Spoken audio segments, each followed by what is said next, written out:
ಈಗ ನಾವು ವಿಸ್ತಾಡೋಮ್ ಟ್ರೈನಿಂದ ಹೇಳ್ಕೊಂಬಿಟ್ಟು ಸುಬ್ರಹ್ಮಣ್ಯ ಸ್ಟೇಷನ್ಗೆ ಬಂದಿದ್ದೀವಿ. ಆ್ಯಕ್ಚುಲಿ ಇದು ಸುಬ್ರಹ್ಮಣ್ಯ ರೋಡ್ ರೈಲ್ವೆ ಸ್ಟೇಷನ್ನು. ಇಲ್ಲಿಂದ ಒಂದು 20 ಕಿಲೋಮೀಟ್ರ್ ದೂರದಲ್ಲಿ ಸುಬ್ರಹ್ಮಣ್ಯ ಇದ್ದರೆ ಒಂದು 42 ಕಿಲೋಮೀಟರ್ಸು ಧರ್ಮಸ್ಥಳ ಇದೆ. ಸೊ ನಾವು ಮೊದಲು ಈಗ ಧರ್ಮಸ್ಥಳಕ್ಕೆ ಮಂಜುನಾಥನ ದರ್ಶನ ಪಡೆದುಕೊಂಡು ಆಮೇಲೆ ಮುಂದೆ ಸುಬ್ರಹ್ಮಣ್ಯಕ್ಕೆ ಹೋಗುವಂಥ ಒಂದು ಪ್ಲಾನ್ ಇಟ್ಕೊಂಡಿದ್ದೀವಿ. ಬನ್ನಿ ಇಲ್ಲಿನ ವ್ಯವಸ್ಥೆ ಯಾವ ರೀತಿ ಇದೆ ಅಂತ ನೋಡ್ಕೊಳ್ಳೋಣ. ಯಾಕಂದರೆ ಇಲ್ಲಿಂದ ಎಲ್ಲಿ ಅಂದರೆ ಧರ್ಮಸ್ಥಳಕ್ಕೆ ಹೇಗೆ ಹೋಗಬೇಕು, ಬಸ್ಸುಗಳ ವ್ಯವಸ್ಥೆ ಇದೆಯೋ ಅಥವಾ ಏನು ಟ್ಯಾಕ್ಸಿಗಳು ಸಿಗ್ತಾವೋ, ಆಟೋಗಳು ಸಿಗ್ತಾವೋ ಎಲ್ಲ ನೋಡಬೇಕಾಗತ್ತೆ. ಬನ್ನಿ ನೋಡೋಣ ಏನೆಲ್ಲ ವ್ಯವಸ್ಥೆ ಇದೆ ಅಂತ. ಸಿಕ್ಕಾಪಟ್ಟೆ ರಶ್ ಬೇರೆ ಇದೆ ಇಲ್ಲಿ. ಚೆನ್ನಾಗಿದೆ ಸ್ಟೇಷನ್ನು.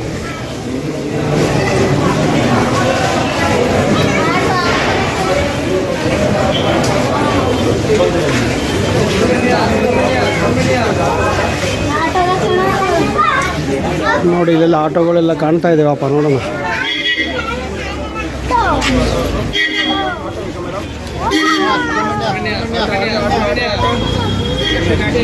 ಸುಬ್ರಹ್ಮಣ್ಯನ ಧರ್ಮಸ್ಥಳಕ್ಕೆ ಹೋಗ್ಬೇಕಲ್ಲ ಸರ್? ಧರ್ಮಸ್ಥಳ ಅಲ್ಲಿದೆಯಾ ಮುಂದೆ? ಸೊ ಸುಬ್ರಹ್ಮಣ್ಯಗಾದರೆ ಆಟೋ ಇಲ್ಲಿದೆ, ಧರ್ಮಸ್ಥಳಕ್ಕಾದರೆ ಅಲ್ಲಿ ಮುಂದೆ ಹೋಗಬೇಕು ಅಂತ ಹೇಳ್ತಾ ಇದ್ದಾರೆ. ಶೇರಿಂಗಲ್ಲಿ ಸಿಗುತ್ತಂತೆ.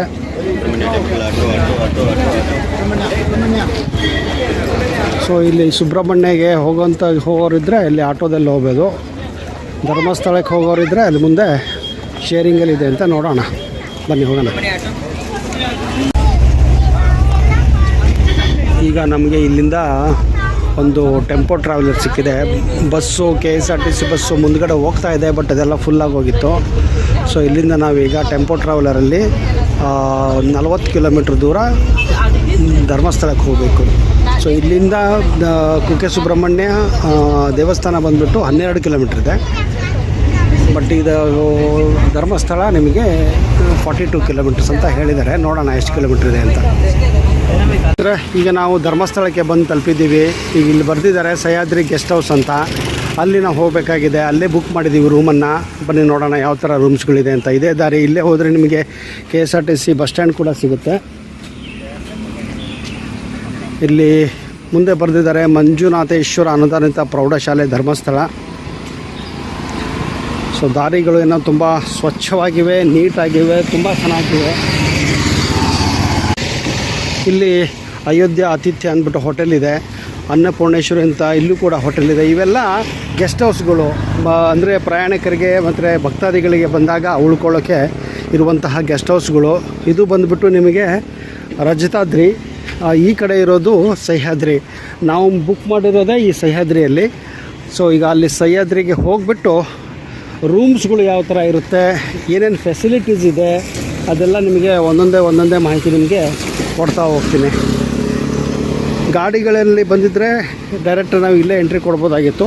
ಬಟ್ ನಾವು ಇವತ್ತು ಟ್ರೈನಿಂದ ಬಂದಿದ್ದರಿಂದ ನಮಗೆ ಸ್ವಲ್ಪ ನಡ್ಕೊಂಬರೋವಂಥ ಸ್ವಲ್ಪ ಕಷ್ಟ ಆಯಿತು. ಬಟ್ ಏನು ಪರವಾಗಿಲ್ಲ, ಅಂತ ಏನು ಜಾಸ್ತಿ ದೂರ ಇರಲಿಲ್ಲ. ಇಲ್ಲಿ ಪಾರ್ಕಿಂಗು ಒಳ್ಳೆ ಇದೆ. ಆರಾಮಾಗಿ ನೀವು ಕಾರುಗಳಲ್ಲಿ ಬಂದರೆ ನೋಡಿ ಎಷ್ಟೊಂದು ಪಾರ್ಕಿಂಗ್ ಜಾಗ ಮಾಡಿದ್ದಾರೆ. ಇಲ್ಲೂ ಕಡೆ ಇದೆ, ಆ ಕಡೆ ಇದೆ, ಎಲ್ಲ ಕಡೆ ಇದೆ ನಿಮಗೆ. ಇದುವೇ ಸಹ್ಯಾದ್ರಿ ಗೆಸ್ಟ್ ಹೌಸು. ಸೊ ಇಲ್ಲಿಂದಲೇ ನಿಮಗೆ ದೇವಸ್ಥಾನಕ್ಕೂ ಕೂಡ ಹೋಗ್ಬೋದು. ಹತ್ರನೇ ಇದೆ, ಜಾಸ್ತಿ ದೂರ ಏನಿಲ್ಲ. ನಮಗೆ ಒಂದು ರೂಮ್ಗೆ ಹೆಚ್ಚು ಕಡಿಮೆ 1000 ರೂಪಾಯಿನೋ 1500 ರೂಪಾಯಿ ಬಿದ್ದಂಗೆ ಆಯಿತು. ಅಂದರೆ 4 ಜನಕ್ಕೆ.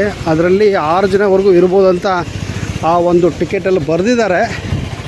ಬಟ್ ನೋಡೋಣ ಯಾವ ಥರ ಇದೆ ಅಂದ್ಬಿಟ್ಟು. ಸೊ ವಾಹನಗಳ ನಿಷೇಧ ಇಲ್ಲಿ ಇಲ್ಲ. ಸಿಕ್ಕಾಪಟ್ಟೆ ದೊಡ್ಡದಾಗಿರೋ ಥರ ಕಾಣ್ತಾ ಇದೆ. ಅಡುಗೆ ಅನಿಲ ಮತ್ತು ಶ್ವಾನಗಳ ಒಳಗೆ ಬರುವಂತಿಲ್ಲ, ಅಂದರೆ ಡಾಗ್ಸ್ ಆರ್ ನಾಟ್ ಅಲೌಡ್. ನೀವು ನೋಡ್ಕೋಬೋದು, ಕೇವಲ ಮನುಷ್ಯರಿಗೆ ಮಾತ್ರ ಅಲೌ ಮಾಡ್ತಾರೆ. ಅಷ್ಟು ಗ್ರ್ಯಾಂಡ್ ಆಗಿದೆ ನೋಡಿ, ಎಷ್ಟು ವಿಶಾಲವಾಗಿದೆ. ಇಲ್ಲಿ ಬಂದ್ಬಿಟ್ಟು ರಿಸೆಪ್ಷನ್ ಕೌಂಟರು. ಸೊ ಎಲ್ಲ ಇಲ್ಲಿ ತಿಳ್ಕೊಳ್ಳೋಣ, ನಾವು ಡೀಟೇಲ್ಸ್ ಎಲ್ಲ ಕೊಡೋಣ ಇಲ್ಲಿ. ಈಗ ನೋಡಿ ಇದು ಎಷ್ಟು ಫ್ಲೋರ್ ಇದೆ ಅಂದರೆ 1 2 3 4 ಫ್ಲೋರ್ ಇದೆ. ಸಹ್ಯಾದ್ರಿ ಗೆಸ್ಟ್ ಹೌಸ್ ಇದೊಂದು ರೆಪ್ಲಿಕಾ ಇಲ್ಲಿ ನಿಮಗೆ ಕಾಣುತ್ತೆ.